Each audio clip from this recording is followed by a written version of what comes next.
نماز کے اندر رفع الیدین کرنا محمد رسول اللہ صلی اللہ علیہ وسلم کی یہ وہ سنت ہے جو آپ صلی اللہ علیہ وسلم نے پوری زندگی ادا فرمائی ہے۔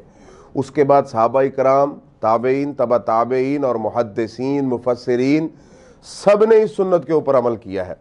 اب دیکھیں صحیح بخاری، صحیح مسلم، سنن ابی داؤد، سنن ترمذی، نسائی، ابن ماجہ، دیگر جتنی کتب حدیث ہیں ان میں 254 صحیح احادیث ہیں صحیح سند کے ساتھ، اور 47 صحابہ کرام سے بسند صحیح رفع الیدین کرنا ثابت ہے۔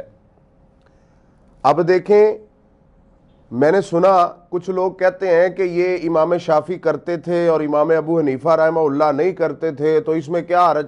اپنی بے بسی ظاہر کرنے کے لیے اور ایک لوگوں کے ساتھ دغا کرنے کے لیے یہ بات کہی جاتی ہے۔ ارے تم یہ کیوں نہیں کہتے کہ محمد رسول اللہ صلی اللہ علیہ وسلم کرتے تھے؟ یہ کیوں نہیں کہتے کہ ابو بکر و عمر عثمان و علی رضی اللہ تعالیٰ عنہ کرتے تھے؟ اور یہ بات یاد رکھیں، امام بخاری رحمہ اللہ نے اپنی کتاب جز رفع الیدین کے اندر یہ ثابت کیا ہے کہ اللہ کے نبی صلی اللہ علیہ وسلم سمیت 17 صحابہ کرام جز رفع الیدین کے اندر جو انہوں نے 17 صحابہ کرام کی تعداد لکھی ہے کہ وہ محمد رسول اللہ صلی اللہ علیہ وسلم اور 17 صحابہ کرام رفع الیدین کرتے تھے، جن میں سے سر فہرست خلفائے راشدین ہے۔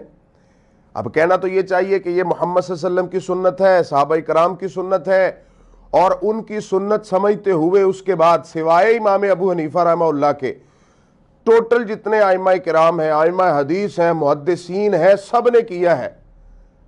حتیٰ کہ ملا علی قاری حنفی رحمہ اللہ، بہت بڑے احناف کے عالم، ان کی کتاب الموضوعات الکبریٰ قدیمی کتب خانہ حنفیوں کا ہے، جس سے یہ چھپی ہے، کراچی سے، عربی میں ہے۔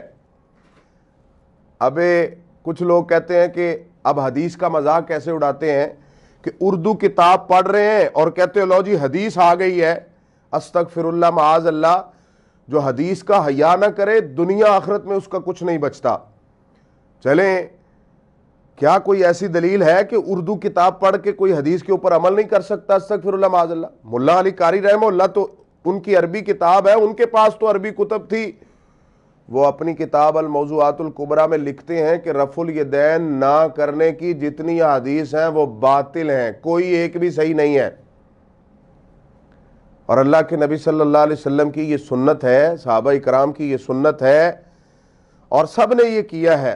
آپ دیکھیں صحیح بخاری، صحیح مسلم، کتب احادیث میں سے کوئی ایک کتاب اٹھا لیں، آپ کو اس میں ضرور رفع الیدین کا چیپٹر اور باب ملے گا کہ جو محمد صلی اللہ علیہ وسلم کی سنت ہے۔